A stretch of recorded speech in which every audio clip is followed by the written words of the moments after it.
Assalamualaikum warahmatullahi wabarakatuh, sahabat kalian yang dirahmati Allah. Sedikit kita bergeser pada apa yang menjadi prediksi dan data terbaru yang akan memberikan sebuah sinyal atau bahkan mungkin ya dalam tanda kutip satu kepastian tentang kondisi suram ekonomi di Indonesia. Dikabarkan oleh majalah Tempo Minggu 13 November 2022 bahwa gelombang PHK massal makin menghantui industri padat karya. Perlambatan ekonomi global menyebabkan ekspor tekstil hingga alas kaki menurun. Banyak pabrik mengurangi jam kerja, merumahkan karyawan, dan melakukan PHK. Telat memberi respon, ada upaya pemerintah menutupi badai PHK.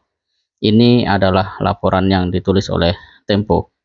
Dan di balik hingar-bingar tentang calon presiden ataupun beragam sikut-sikutan, tanda kutip ya, atau sahut-sahutan tentang politik yang beredar di dalam negara, sesungguhnya sedang menjalar luka akan ekonomi yang sangat signifikan. Ya, ini akan sangat berdampak kepada situasi secara real masyarakat itu sendiri.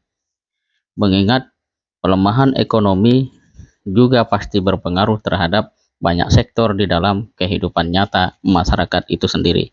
Sayangnya kita tidak melihat bahwa gambaran yang sedang berlangsung ini betul-betul hadir dan diantisipasi oleh pemerintah yang kemudian muncul di dalam pemberitaan secara lebih luas. Tidak seperti berita-berita politik yang terus mewarnai, tapi sebenarnya itu lepas atau tidak betul-betul mengakar pada apa yang sesungguhnya terjadi.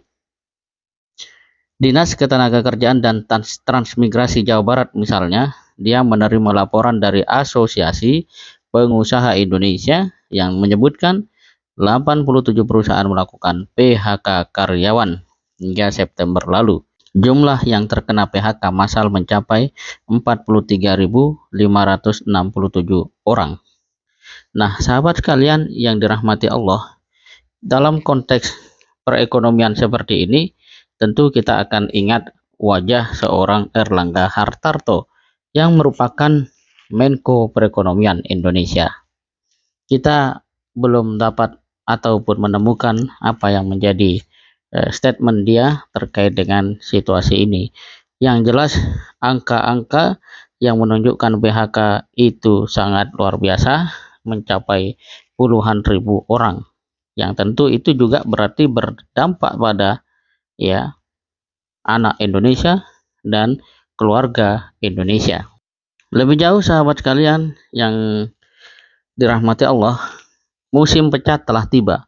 Pemecatan karyawan atau pemutusan hubungan kerja (PHK) tengah melanda industri padat karya seperti produsen tekstil, barang elektronik, serta alas kaki. Pengusaha mengurangi jumlah pekerja karena pendapatan perusahaan yang terus merosot. Ekspor lesu karena sejumlah negara sedang mengalami resesi.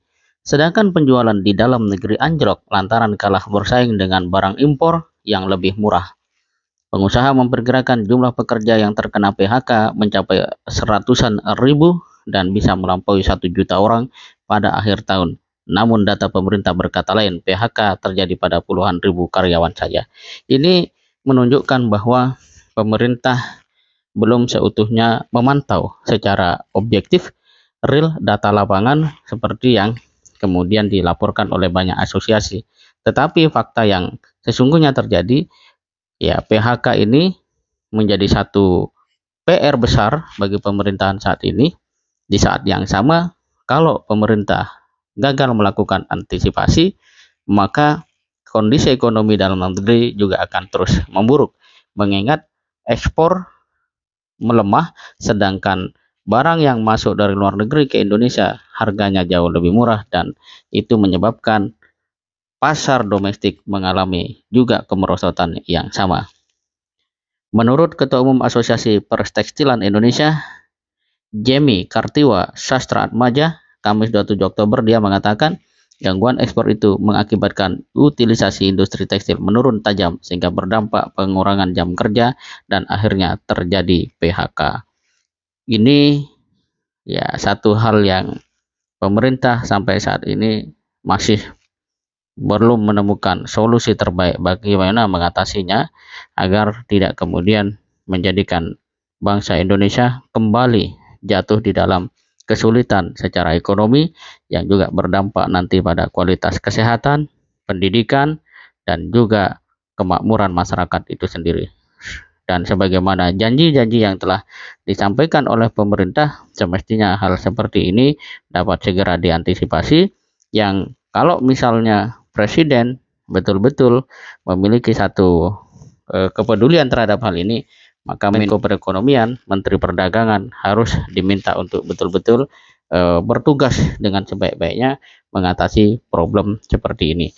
Nah, inilah yang kita sebut dengan satu hal yang terus menjalar, tetapi kemudian di media sosial atau di media massa tidak banyak orang yang mengupasnya, padahal ini menyangkut secara langsung nyawa, kesehatan, dan kesejahteraan masyarakat kita. Semoga bermanfaat. Assalamualaikum warahmatullahi wabarakatuh.